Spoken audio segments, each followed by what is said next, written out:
This tutorial will explain how to set up user permissions for sub-accounts in Brokermint.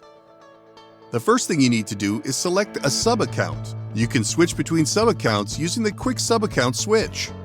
To do that, click the name of the sub-account you're currently in at the top of the main menu and select the sub-account you'd like to switch to from the drop-down list that appears.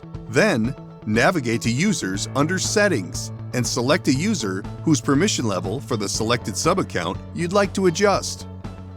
On the right side panel, click the Permissions section to open it up. The section shows the full list of permissions the user has for the selected sub-account.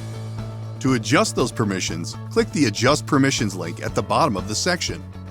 In the dialog box that appears, deselect checkboxes next to the permissions you would like to revoke and select checkboxes next to the permissions you'd like to grant.